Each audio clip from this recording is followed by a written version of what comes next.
खुलुमबाय बेयो बड'लेण्ड इंखं टेलिभिजन दिनै 17 सेप्तेम्बर 2023 रबिबार खालि सानसेनि बरादखौ नोंथांमोननि खाथियाव लाबोदों आं सदानन्द दैमारिया।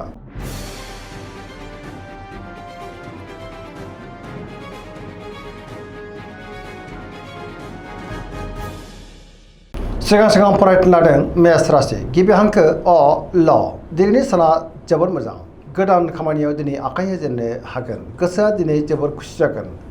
गोग्गो आरो गोथों साननो रोंगोन गियाननि आंखाल जानाय नङा मावनो लानाय खामानिखौ थि समावनो आरो गोरलैयैनो मावफुंनोबो हागोन गोसोनि साननायफोरा दिनै मोगथाङाव जाफुंनोबो हागौ देहाया दिनै मोजाङैनो थागोन सोरबा लोगोनिफ्राय मोजां खौरां मोननानै गोसोआ दिनै जोबोर गोजोनगोन रांखावरियाव मोजां होनजायो बेफार फालांगियावबो दिनै जोबोर मोजां मुलाम्फा मोनगोन आयाबो बांनो हागौ न'खराव दिनै अनलायनाय फैगोन गुबुननि थाखाय गोबां मोजां खामानि मावनानै होनोबो हागोन गुबुननिफ्राय थोजासे हेफाजाबबो मोननो हागौ गोसोनि बोलोआ बांगोन समाजाव बयजोंबो मान होजागोन सेंग्रा सिख्लाफ्रा जोबोर रमान्टिक जागोन गावबा गावनि गोसोनि साननायखौ फोरमायलायनोबो हागोन फरायसाफ्रा दिनै फरायनायाव गोसो दुंखांगोन आरो मोजां फिथाइ मोनगोन पजिटिभ एनार्जिनि गोहोम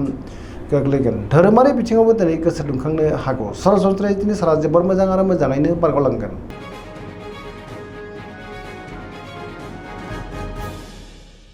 वृष राशि गिबि हांखो इ उ ब दिनैनि साना जोबोर मोजां गोदान बोलो आरो गोदान साननाय फैनो हागौ जेरावबो जाफुंसारगोन गुबुनजों मोजां सोमोन्दो लाखिनोबो रोंगोन गोसोनि बोलोआ बांनो हागौ गावनि गोसोनि साननायखौ दिनै गुबुननो फोरमायनोबो हागोन मावनो लानाय खामानिखौ थि समावनो मावफुंनो हानानै गोसोआ दिनै जोबोर खुसि जागोन माबा नङा मोनसे मोजां खौरांबो मोननो हागौ समाजाव बयजोंबो मान होजागोन रांखावरियाव मोजां अब्लाबो नाथाय खरसायाबो बांनो हागौ बेफार फालांगियाव मोजां होनजायो न'खराव बिसि फिसायनि गेजेराव अनलायनाय फैगोन बिमा बिफानिफ्राय अननाय आरो बोरखौ मोननो हागौ देहाया दिनै मोजाङैनो थागोन गुबुननिफ्राय थोजासे हेफाजाबबो मोननो हागौ जायखि खामानि मावा मानो मोनफ्रोमबो खामानियावनो दिनै जाफुंसारगोन लोगोफोरनिफ्राय मोजां खौरां मोननो हागौ गोसोनि साननायखौ गुबुननो फोरमायनोबो हागोन आरो पजिटिभ एनार्जिनि गोहोम गोग्लैगोन।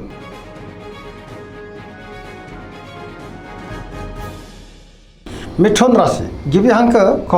स दिनैनि साना मोजां आरो गाज्रिनि गेजेरजों बाबेलांनो हागौ गोसोआव गोनो गोथो साननाय फैगोन नेगेटिभ एनार्जिनि गोहोम गोग्लैनोबो हागौ आरो नेगेटिभ साननाय फैनो हागौ समाजाव मान हानिबो जानांनो हागौ गोसोआव गोथों आरो गोग्गो साननो रोंनाय नङा गियाननि आंखाल जानोबो हागौ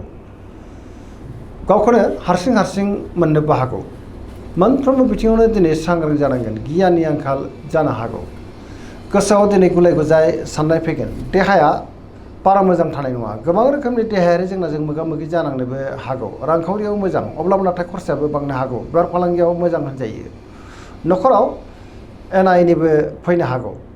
गोसोनि साननायफ्रा गोरोबलायाबो जानो हागौ मावनो लानाय खामानिखौ मावफुङोब्लाबो माबा नङा माबा मोनसे गोरोन्थि जालांनोबो हागौ सोरबा लोगोनिफ्राय हरखाबै गाज्रि खौरांबो मोननो हागौ आरो नेगेटिभ एनार्जिनि गोहोम गोग्लैनोबो हागौ सांग्रां जानाया गाहाम।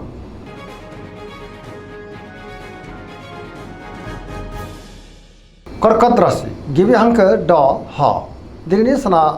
जोबोर मोजां गोसोखौ दिनै जोबोर गोजोननाय मोनगोन बहाबा हान्थिनो एबा दावबायनो खाबु मोननो हागौ आरो मोजाङैनो हान्थिनोबो हागोन सोरबा लोगोजों बाख्नाय जानो हागौ गोसोनि साननायफ्रा दिनै मोगथाङाव जाफुंगोन गोसोआव पजिटिभ साननायबो फैनो हागौ मावनो लानाय खामानिखौ थि समावनो आरो गोरलैयैनो मावफुंनोबो हागोन रांखावरियाव जोबोर मोजां बेफार फालांगियावबो दिनै जोबोर मोजां मुलाम्फा मोनगोन सोरजोंबा बाख्नाय जानोबो हागौ न'खराव अननाय फैगोन समाजाव मान मोनगोन देहाया दिनै मोजाङैनो थागोन अब्लाबो नाथाय जानाय लोंनायाव सांग्रां जानांगोन गुबुननिफ्राय थोजासे हेफाजाब मोननानै गोसोआ दिनै जोबोर गोजोनगोन समाजाव बयजोंबो गोरोबनो रोंगोन फरायसाफ्रा दिनै फरायनायाव गोसो दुंखांगोन आरो मोजां फिथाइ मोननोबो हागोन।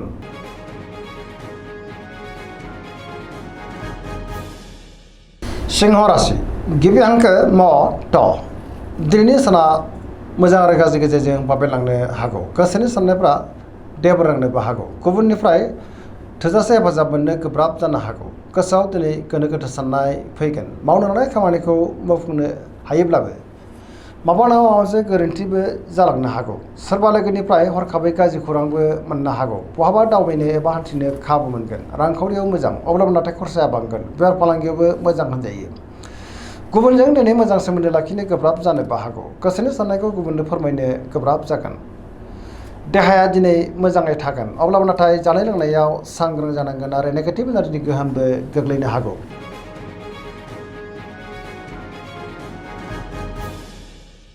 कन्या राशि गिबि हांखो प ट दिनैनि साना जोबोर मोजां पजिटिभ एनार्जिनि गोहोम गोग्लैनो हागौ गियाननि आंखाल जानाय नङा गोथों आरो गोग्गो साननो रोंगोन बयजोंबो मोजां सोमोन्दो लाखिनो रोंगोन गोसोआव दिनै गोथों आरो गोग्गो साननाय फैगोन सोरजोंबा बाख्नायजानानै गोसोआ दिनै जोबोर गोजोनगोन रांखावरियाव मोजां बेफार फालांगियावबो मोजां होनजायो देहाया दिनै मोजाङैनो थागोन गोबां मुंदांखा सुबुंजों दिनै लोगो मोनज्लायनोबो हागौ न'खराव अननानै फैगोन गोबां खामानियाव दिनै मुखुबबो थानांनो हागौ पजिटिभ एनार्जिनि गोहोम गोग्लैगोन गोसोआ दिनै जेबो रमान्टिक जागोन लाइमोनफ्रा गावबा गावनि गोसोनि साननायखौ फोरमायलायनोबो हागोन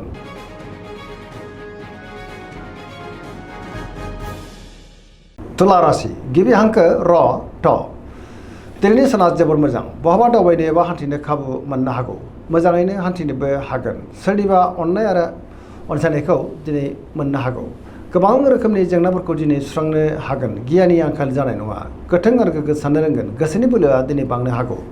गावनि गोसोनि साननायखौ दिनै गुबुननो फोरमायनोबो हागोन मावनो लानाय खामानिखौ थि समावनो मावफुंनो हागोन देहाया मोजाङै थागोन रांखावरियाव मोजां अब्लाबो नाथाय खरसायाबो बांनो हागौ मोननो गोनांखौबो दिनै मोननो हागौ न'खराव बिसि फिसायनि गेजेराव अननानै फैगोन समाजाव मान मोनगोन बेफार फालांगियाव दिनै जोबोर मोजां मुलाम्फा मोनगोन गुबुननिफ्राय थोजासे हेफाजाबबो मोननो हागौ लोगोफोरनिफ्राय हेफाजाबखौ मोननो हागोन गोदान थांखि लानो रोंगोन सेंग्रा सिख्लाफ्रा गावबा गावनि गोसोनि साननायखौ फोरमायलायनो हागोन आरो गोसोआ दिनै जोबोर रमान्टिकबो जागोन पजिटिभ एनार्जिनि गोहोम गोग्लैनोबो हागौ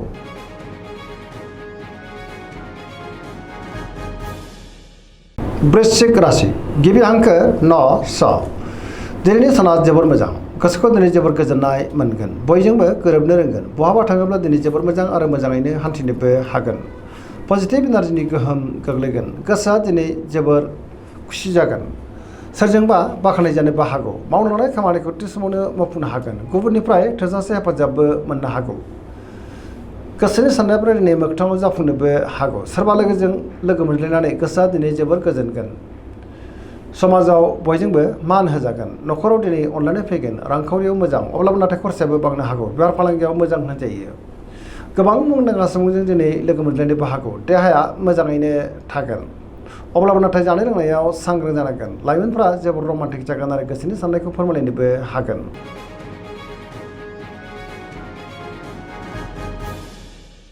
धनु राशि गिबि हांखो ढ फ भ दिनैनि साना बारा मोजां नङा गुबुननि थाखाय दिनै नाङा फाङा जेंनायाव गोग्लैनांनोबो हागौ गोसोआव गोनो गोथो साननाय फैगोन गोसोनि बोलोआ लोरबां जानोबो हागौ मावनो लानाय खामानिखौ मावफुंनो गोब्राब जानोबो हागौ लोगोफोरनिफ्राय हेफाजाब मोननो गोब्राब जानो हागौ रांखावरियाव मोजां अब्लाबो नाथाय खरसाया बांगोन बेफार फालांगियाव मोजां होनजायो समाजाव मान हानि जानांनोबो हागौ देहाया दिनै मोजाङैनो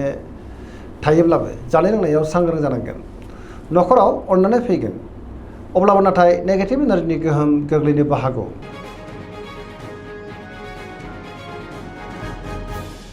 मकर राशि गिबि हांखो ख ज दिनैनि साना बारा मोजां नङा गोसोखौ दिनै जोबोर गुलाय गुजाय मोनगोन गोबां जेंना जेंगोनाजों मोगा मोगि जानांनोबो हागौ सुथुरनि गाज्रि नोजोर थानोबो हागौ गोसोनि साननायफ्रा दिनै देबार नांगोन मावनो लानाय खामानिखौ मावफुंनो गोब्राब जानो हागौ रांखावरियाव मोजां अब्लाबो नाथाय खरसाया बांगोन बेफार फालांगियावबो मोजां होनजायो गुबुनजों मोजां सोमोन्दो लाखिनो गोब्राब जागोन गोदान थांखि लानो रोंनाय नङा सेंग्रा सिख्लाफ्रा दिनै जोबोर आला खाला जानोबो हागौ आरो नेगेटिभ एनार्जिनि गोहोम गोग्लैगोन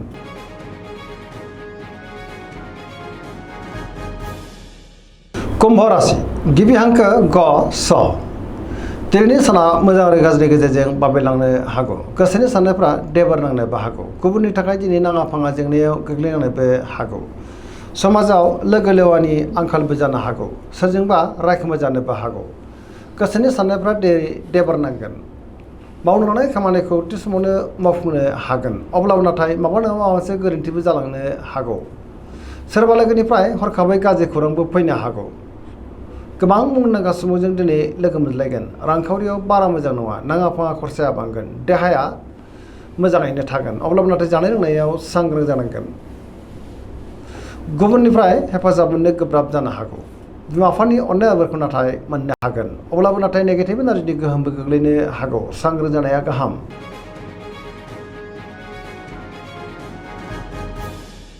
मीन राशि गिबि हांखो ड स दिनैनि साना जोबोर मोजां जेरावबो गोसो गुदुं जागोन। गुबुननि थाखाय दिनै गोबां मोजां खामानि मावनानै होनोबो हागोन। गोसोआव पजिटिभ साननाय फैगोन। गोसोनि बोलोआबो बांनो हागौ। गावनि गोसोनि साननायखौ दिनै गुबुननो फोरमायनोबो हागोन। देहाया दिनै मोजाङैनो थागोन। रांखावरियाव जोबोर मोजां। बेफार फालांगियाव दिनै जोबोर मोजां मुलाम्फा मोनगोन। न'खराव बयजोंबो मोजां सोमोन्दो लाखिनोबो रोंगोन। सोरजोंबा बाख्नायजानोबो हागौ। लाइमोनफोरनि गोसोआ दिनै जोबोर रमान्टिक जागोन आरो गावबा गावनि गोसोनि साननायखौ फोरमायलायनोबो हागोन। गोबां मोजां मोजां खाबु दिनै मोननो हागौ। फरायसाफ्रा दिनै फरायनायाव गोसो दुंखांगोन आरो मोजां फिथाइ मोननोबो हागोन। पजिटिभ एनार्जिनि गोहोम गोग्लैगोन। दिनैनि राशि फरायनाया एसेनोसै। जोबनायाव बेखौनो खावलायो जाहाथे नोंथांमोना सानफ्रामबो जोंनि बे बड'लेण्ड इंखं टेलिभिजनखौ नायबाय थायो आरो साबस्क्राइब खालामो, लोगोसे लाइक खालामो आरो शेयार खालामो। एसेनोसै। गोजोन्थों।